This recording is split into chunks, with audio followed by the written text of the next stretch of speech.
Straight out to criminal defense attorney J.D. Weintraub. You've seen the video. We've essentially only heard one side of the story, but is there ever a reason for something like this that you're seeing on this surveillance footage? There is absolutely no reason to humiliate a person, male or female, in such a deplorable and despicable manner. You know, number one, they could have caused a riot, or she could have been raped, leaving her that way. They were also said to have been laughing out loud on the video. You know, cops don't have a badge to bully or beat people up.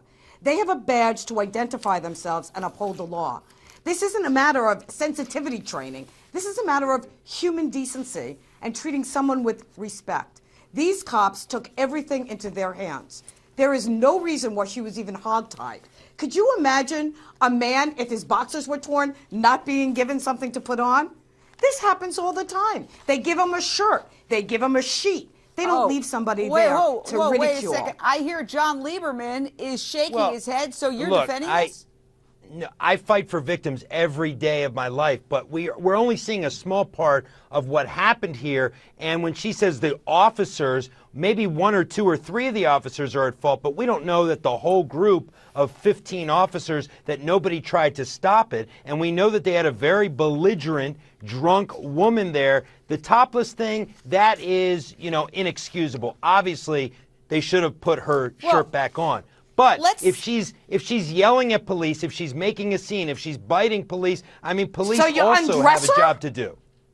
What? So you undress her? We're going to have a public stoning? They didn't undress her. They didn't undress her. Her top fell off while they were removing her from the situation. It's not like they stood her up and took her clothes off. The cop said that they offered her something, and she purportedly declined. But if you take a look at her mugshot, can we put her mugshot up? Because she does have something on, and they did give her something to put on during her mugshot. So, again, there, she's wearing something during her mugshot. So you can see that at that point anyway, she's wearing something. Now, let's go to the police report, because that's the closest we can get to the other side of the story. Ashley was arrested. This all happened about a year and a half ago at a Leesburg Bike Week.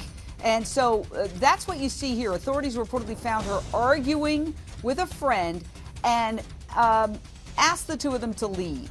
They refused, and in the arrest affidavit, it says the defendant was kicking and screaming, that a deputy attempted to detain her with the help of several other officers until she was finally restrained. And then once back at the booking room, she allegedly bit an officer, drawing blood. All this happening while Ashley was allegedly topless. So there we are, reading from the police report. Pat Brown, criminal profiler.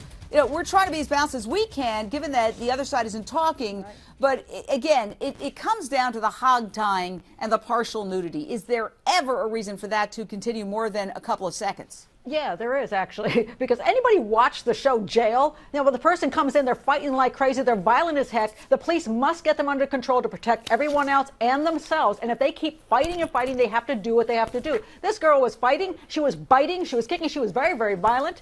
They did what they had to do. Now, did they take too long? Did they take a moment out? I don't know. That's what the police are going to have to prove in a court of law.